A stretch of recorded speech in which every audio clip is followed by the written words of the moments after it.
नमस्कार मित्रों, कैसे हैं आप सभी। आशा करती हूँ ठीक होंगे। आज की क्लास में हम प्लेट विवर्तनिकी के बारे में समझेंगे। प्लेट विवर्तनिकी के बारे में मतलब जो हमारी पृथ्वी पर जो पृथ्वी के आंतरिक भाग में या फिर पृथ्वी के अंदर जो परतें हैं उनमें मुख्य रूप से 7 बड़ी और 14 छोटी प्लेटों का हम आज की वीडियो में समझेंगे।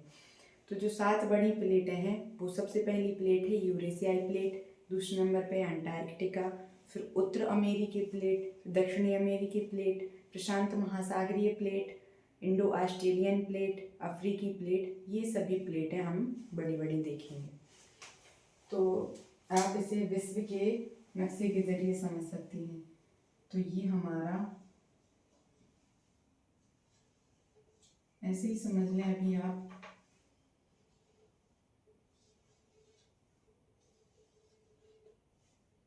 ये उत्तरी अमेरिका हो गया, ये दक्षिणी अमेरिका हो गया,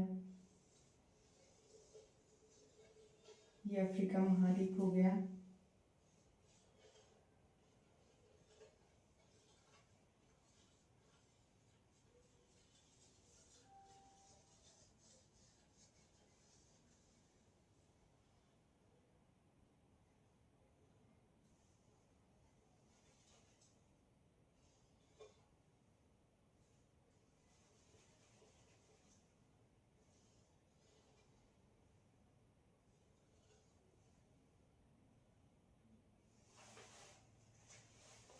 ये भारत है और ये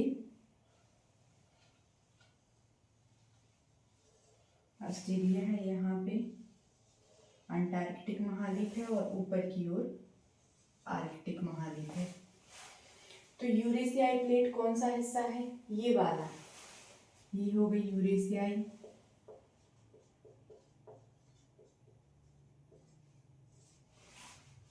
ये इतना क्षेत्र, ठीक है।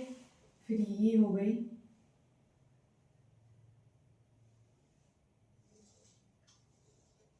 ये इतनी इंडो ऑस्ट्रेलियन हो गई।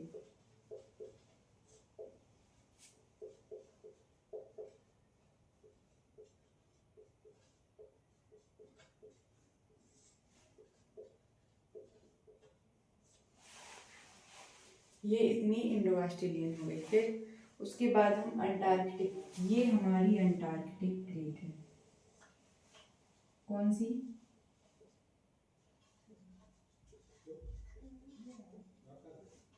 अंटार्कटिक। और ये वाली ऊपर वाली आर्कटिक है। ये उत्तर अमेरिकी है, उत्तर अमेरिकी। ये दक्षिण अमेरिकी है। ये अफ्रीकन प्लेट है।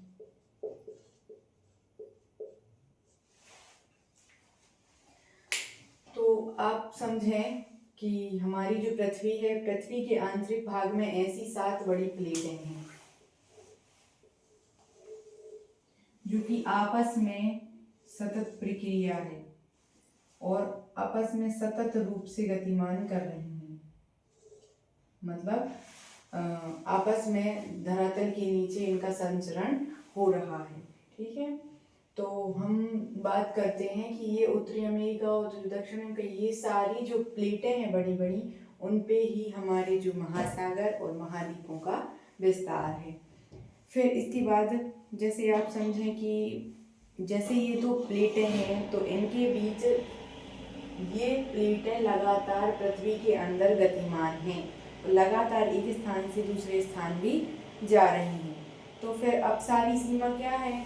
अपसारी सीमा के बारे में आप समझें। अपसारी सीमा क्या है? अपसारी सीमा जब 2 प्लेटें, यही प्लेटें हम जो आपको बता रहे हैं, जब 2 प्लेटें एक दूसरे की विपरीत दिशा में खिसकती हैं। विपरीत दिशा समझते हैं कि जैसे 2 प्लेटें हैं, एक प्लेट इस दिशा में जाए और एक प्लेट इस दिशा में जाए। तो जब 2 प्लेटें विपरीत दिशा में खिसकती हैं तो जो जिस स्थान का निर्माण होता है या फिर जो होता है तो उसे हम अपसारी सीमा कहते हैं। जैसे आप देखेंगे कि ये जो प्लेटें हैं ये आपस में ऐसे खिसकेगी, तो इसका सबसे अच्छा उदाहरण आप मध्य अटलांटिक का भाग देख सकते हैं। ये प्लेट है इस साइड और ये प्लेट है इस साइड खिसकेगी, तो यहाँ का जो क्षेत्र है ये है मध्य अटलांटिक क्षेत्र, जो कि इसी से निर्मित हुआ है अब सारी सीमा के द्वारा। तो इसे शॉर्ट में लिख लो, प्लेटों का विपरीत दिशा में गतिमान होना। क्या होता है? अपसारी सीमा। फिर इसके बाद अभिसरण सीमा की बात करते हैं। अभिसरण सीमा क्या होती है? जब एक प्लेट के नीचे, जैसे ये दो प्लेटें हैं, तो एक प्लेट के नीचे जब दूसरी प्लेट धंस जाती है, ये प्लेट इसके ऊपर आ जाएगी और ये प्लेट इसके नीचे चली जाएगी। तो जब दो प्लेटें एक दूसरे के ऊपर चली जाएंगी या फिर एक प्लेट के नीचे दूसरी प्लेट धंस जाएगी, तो उसे हम अभिसरण क्षेत्र कहते हैं। जैसे यहाँ हुआ है, ये हमारा भारत है और भारत का जो हिमालय पर्वत है वो मुख्य रूप से एक अवसाद से निर्मित है, टैथिस सागर के अवसाद से निर्मित है। तो जो हिमालय पर्वत है उसके ऊपर यूरेशियाई प्लेट है और जो भारत का जो दक्कन का पठार है, दक्षिणी हिस्सा है, वो मुख्य रूप से इंडो ऑस्ट्रेलियन प्लेट का हिस्सा है। तो ये जब प्लेट आपस में टकराई तो यहाँ से जाके ये इसके नीचे चली गई और यूरेशियाई प्लेट लगातार इसके ऊपर गतिमान हो रही है, इसके ऊपर जा रही है। तो ये जब स्थिति ऐसी बनती है तो इसे हम अभिसरण सीमा के नाम से जानते हैं। तो अब हम बात करते हैं कि भारत कैसे एक प्लेट को संचालित करने वाला जो बल होता है उसके कारण ताप की उत्पत्ति कैसे होती है पृथ्वी के अंदर। तो ताप की उत्पत्तियों के मुख्य रूप से दो कारण, एक तो रेडियोधर्मी तत्वों का क्षय, जैसे ही होता है जो ताप उत्पन्न होता है, और अपशिष्ट ताप से भी ताप उत्पन्न होता है। फिर भारतीय जो प्लेट है उसका विचरण हम आपको समझाते हैं, आप समझें कि भारतीय जो प्लेट है वो कैसे भारत का निर्माण हुआ।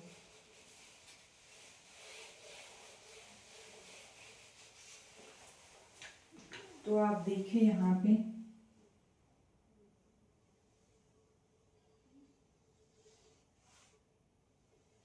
ये अफ्रीका महाद्वीप है और इसके बीचों बीच से विषुवत रेखा है जो कि 0 डिग्री है, ठीक है। फिर यहाँ पे आप देखें ये यूरेशिया है,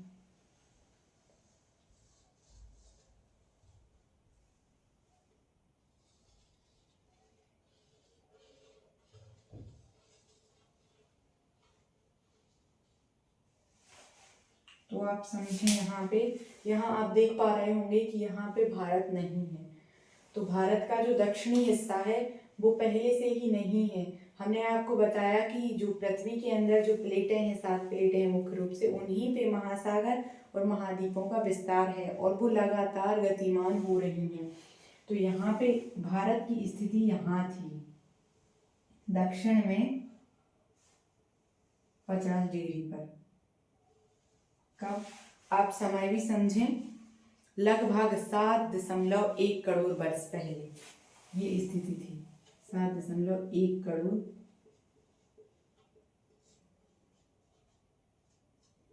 वर्ष पहले ये स्थिति थी भारत की। भारत एक अलग से ही 50 डिग्री पर, यहाँ लगभग दक्षिण भाग में, पृथ्वी के दक्षिण भाग में 50 डिग्री पर बसा था, ठीक है। तो ये हमने बताया कि जो प्लेटें हैं वो लगातार गतिमान हो रही हैं। तो लगभग 7.1 करोड़ वर्ष पहले भारत की स्थिति क्या थी हमने आपको बताया। फिर 5.5 करोड़ वर्ष पहले उसकी स्थिति क्या हो गई, इस पर कर्क रेखा पे आ गया भारत। 5.5 करोड़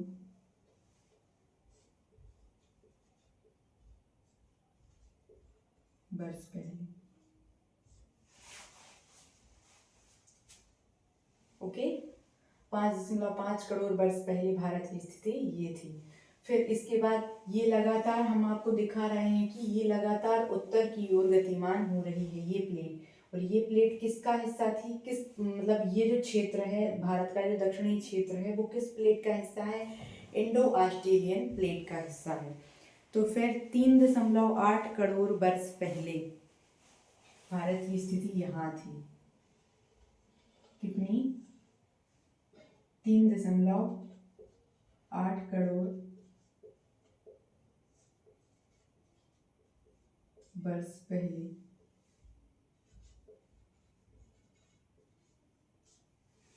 भारत की स्थिति क्या थी, 3.8 करोड़ वर्ष पहले यहाँ पे था भारत। ठीक है, फिर इसकी स्थिति आज वर्तमान में हम क्या देख रहे हैं, ये है भारत की स्थिति, ये है लगभग 1 करोड़ वर्ष पहले। तो आप समझें यहाँ पे कि जो ये जैसे ही यहाँ से ये उत्तर की ओर गतिमान होना प्रारंभ हुआ तो एक घटना घटी, जिस घटना के दौरान दक्कन ट्रैप का निर्माण हुआ। ये सारा हिस्सा दक्कन ट्रैप के अंतर्गत आता है। तो दक्कन के जो क्षेत्र है उसका निर्माण हुआ इसी के फलस्वरूप। फिर 7.1 करोड़ वर्ष पहले इसकी स्थिति ऐसी थी। फिर 5.5 करोड़ वर्ष पहले भारत विषुवत रेखा पर आ गया, गतिमान होते होते उत्तर की ओर गतिमान हो रहा था। फिर 3.8 करोड़ वर्ष पहले इसकी स्थिति ये थी, विषुवत रेखा से उत्तर की ओर खिसकना प्रारंभ हुआ। फिर लगभग 1 करोड़ वर्ष पहले भारत जो इंडो ऑस्ट्रेलियन जो प्लेट है वो यूरेशियाई प्लेट से जा टकराई, और वो टकराने के फलस्वरूप वो जो इंडो ऑस्ट्रेलियन प्लेट है वो नीचे और जो यूरेशियाई प्लेट है वो इसके ऊपर लगातार गतिमान हो रही है और चढ़े जा रही है। तो जैसे इस पे जो यहाँ हमने आपको बताया, आप थोड़ा सा और समझ लें यहाँ पे कि पहले ये हमारी जो पृथ्वी है इसके जितने भी महाद्वीप थे वो इकट्ठे थे, मतलब आपस में जुड़े थे। तो ये जो सागर है इसका नाम था पैंथालासा। फिर क्या हुआ, फिर ये 2 भागों में विभाजित हो गई। तो कुछ महाद्वीप उत्तर की ओर खिसके और कुछ दक्षिण की ओर खिसके, और इसके बीच में जो सागर बना उसका नाम था टेथिस सागर। अब आप समझिए कि यहाँ पे जो था पहले, इसे आप समझें, यहाँ पे जो सागर था उसका नाम था टेथिस सागर। और निश्चित बात है यहाँ से जो नदियाँ, जितनी भी यहाँ से नदियाँ प्रवाहित हुई होंगी वो नदियाँ यहाँ आके समुद्र में मिल गई होंगी। तो जैसे जो नदियाँ समुद्र में मिल गई होंगी तो वो अपने साथ कंकड़ पत्थर और अवसाद लेके चल रही हैं, और जब नदियाँ अवसाद लेकर चल रही हैं तो अवसाद को वो कहाँ इकट्ठा करेंगी, यहाँ पे सागर के इस स्थान पे। तो जैसे ही जो इंडो ऑस्ट्रेलियन प्लेट है वो यूरेशियाई प्लेट के नीचे गई, और जो ये यूरेशियाई प्लेट है इसके ऊपर आई, तो उसको एक जगह मिली, जैसे हम आपको बताते हैं एक एग्जाम्पल के थ्रू। ये जो प्लेट है ये है इंडो ऑस्ट्रेलियन प्लेट, ठीक है, और ये जो प्लेट है ये है यूरेशियाई।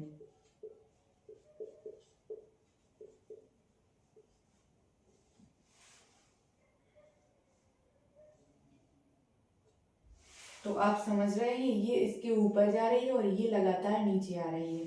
तो जैसे ही इसको, जब ये ऊपर जा रही है और ये इसके नीचे जा रही है, तो यहाँ इसको अंदर से एक खाली जगह मिलेगी बाहर निकलने के लिए। किसी भी चीज़ को, पृथ्वी के अंदर जो मलबा, लावा हो, बाकी सब जो चीज़ें खनिज पदार्थ, उनको बाहर आने के लिए जगह मिलेगी। तो यही अवसाद जो यहाँ पे जमा हो गया था नदियों द्वारा, ठीक है, तो यही अवसाद एक यहाँ से बाहर आया, और जब ये बाहर आया तो ये एक पर्वत के रूप में यहाँ उठ गया, ठीक है। तो यही अवसाद जो बाहर आया, तो इससे किसका निर्माण हुआ, हिमालय पर्वत का। हिमालय पर्वत एक बलित पर्वत है, और बलन का मतलब होता है मोड़दार पर्वत, और हिमालय पर्वत एक बलन पर्वत है, मतलब बलित पर्वत है, और ये एक अवसाद से निर्मित पर्वत है। आप देख रहे होंगे कि हिमालय का जो पर्वत है उसकी ऊंचाई लगातार बढ़ती जा रही है। आज भी हम, जब से हिमालय पर्वत का निर्माण हुआ है तब से हम देख रहे हैं कि हिमालय पर्वत जो है उसकी ऊंचाई में लगातार वृद्धि हो रही है, लगातार उसकी ऊंचाई जो है बढ़ रही है। तो वो क्यों बढ़ रही है? हमने आपको बताया प्लेटें लगातार गतिमान हैं, और जब प्लेटें लगातार गतिमान हैं तो ये जो इंडो ऑस्ट्रेलियन प्लेट है ये लगातार इसके नीचे जा रही है और यूरेशियाई प्लेट लगातार इसके ऊपर आ रही है। इसी के फलस्वरूप जो जगह स्थान उनको खाली दिखने को मिलता है, ये स्थान, तो इससे अवसाद बाहर आता है, और अवसाद जब समुद्र से उस क्षेत्र से बाहर आएगा तो वही उसकी ऊंचाई बढ़ाने में मददगार है। इसलिए जो हिमालय पर्वत है उसकी ऊंचाई लगातार हमें बढ़ती हुई दिखाई दे रही है। तो आप समझ गए होंगे कि भारत की स्थिति कैसी थी और भारत का निर्माण कैसे हुआ। ये जो यहाँ पे फिर हिमालय पर्वत का निर्माण हुआ वो इसी के फलस्वरूप हुआ। ये प्लेट, यूरेशियाई प्लेट इसके ऊपर और इंडो ऑस्ट्रेलियन जो प्लेट है इसके नीचे लगातार जा रही है, और जिससे जो खाली क्षेत्र है वहाँ जो अवसाद है, नदियों के द्वारा जो लाया गया अवसाद है वो लगातार उठ रहा है। और इसी कारण हम देख रहे हैं कि ये प्रक्रिया गतिमान जो है वो लगातार हो रही है, इसलिए हमें हिमालय क्षेत्र में अधिक से अधिक भूकंप देखने को मिलते हैं। और जो दक्कन का ट्रैप है उसका निर्माण हमने आपको बताया कि जैसे ही यहाँ से जो भारतीय प्लेट या कहें इंडो ऑस्ट्रेलियन जो प्लेट है वो जब लगातार उत्तर की ओर गतिमान हो रही है तो उसी के फलस्वरूप ये हिमालय का निर्माण हुआ, और उसी के फलस्वरूप यहाँ पे जो दक्कन का ट्रैप है एक घटना घटी। तो यहाँ से ये टूटकर जब ये बाहर निकला और उत्तर की ओर गतिमान हुआ तो इसी से दक्कन की ट्रैप का निर्माण हुआ। और इसकी जो हमने आपको बताया कि 7 बड़ी, मुख्य रूप से 7 बड़ी प्लेटें और 14 मुख्य रूप से छोटी प्लेटें। तो छोटी प्लेटों में एक कोकोस है, नज़का है, अरेबियन प्लेट है, फिलीपीन है, कैरोलिन है और फ्यूजी है। ये सभी प्लेटें हमारी पृथ्वी के अंदर विद्यमान हैं और इन्हीं पे महासागर और महाद्वीप जो है बसे हुए हैं। तो ये जो प्लेटें हैं ये लगातार गति कर रही हैं, और हमने आज की क्लास में भारतीय जो प्लेट है या जो इंडो ऑस्ट्रेलियन प्लेट है उसका संचरण कैसे और क्यों हुआ उसके बारे में चर्चा की है। तो आशा करती हूँ आज की वीडियो आपको अच्छी लगी हो। यदि हमारी वीडियो जानकारी आपको अच्छी लगी हो तो हमारे चैनल को लाइक, कमेंट और सब्सक्राइब अवश्य करें। धन्यवाद।